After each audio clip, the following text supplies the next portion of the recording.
Coaching, pour ou contre? En tout cas, les avis sont partagés.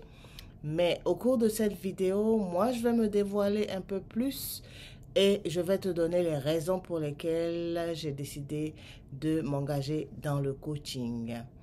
Bonjour, je suis Viviane Sinan et je te souhaite la cordiale bienvenue sur la page Connectée au succès où les maîtres mots sont motivation, leadership et succès.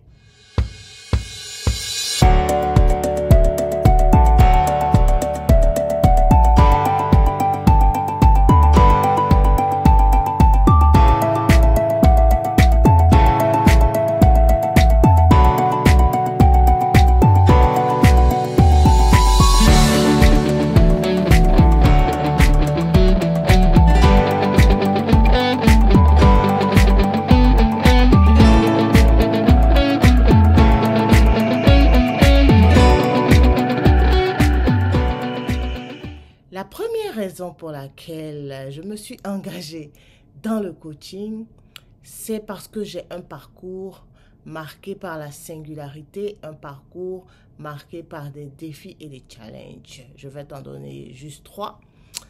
Le premier challenge, le premier défi que je veux partager avec toi, c'est que je suis orpheline de père. D'aussi loin que je me souvienne, j'ai vu mon père une seule fois.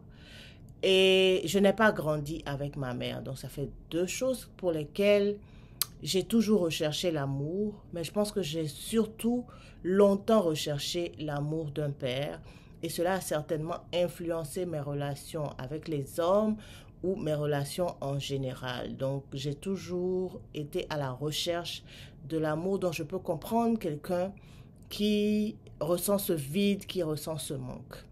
Deuxième particularité, j'écris avec la main gauche. Je suis gauchère et durant toute mon enfance, toute ma jeunesse, on m'a fait savoir que j'étais différente parce que j'écrivais et j'utilisais ma main gauche. Souvent, c'était par des remarques désobligeantes du fait « Pourquoi tu utilises la main gauche pour faire ça? On ne fait pas ça avec la main gauche, tu es gauche, tu es... » Bref, donc je peux comprendre quelqu'un qui passe par une situation pareille ou similaire.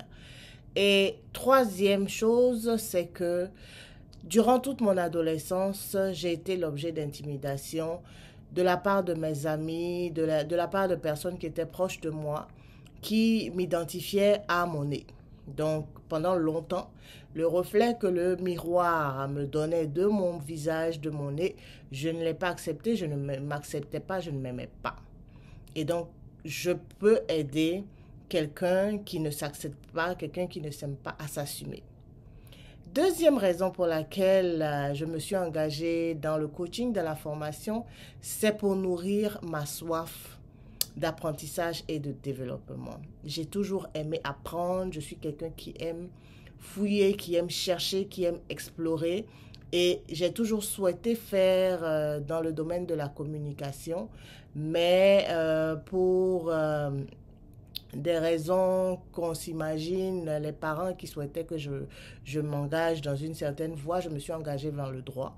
Mais ça ne m'a pas empêché de continuer de chercher, continuer de fouiller et j'ai, dans ce cadre-là, milité dans diverses associations où j'ai acquis des compétences, j'ai acquis des aptitudes comme l'organisation, la préparation, la direction d'une réunion, l'organisation du protocole, comme l'art oratoire, savoir s'adresser en public.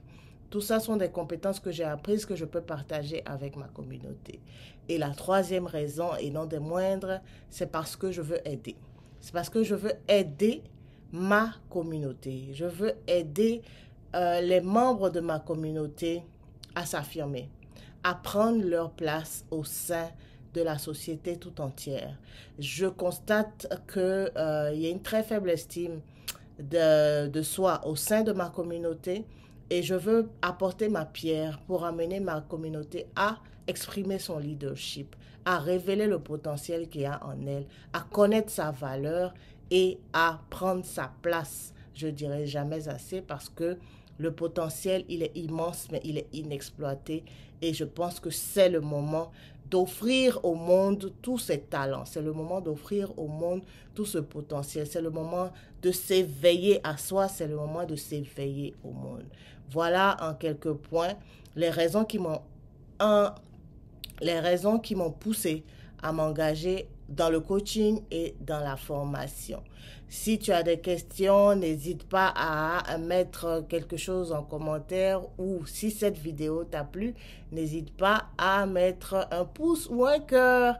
Je vous dis, on reste connecté car le meilleur est à venir. À la prochaine.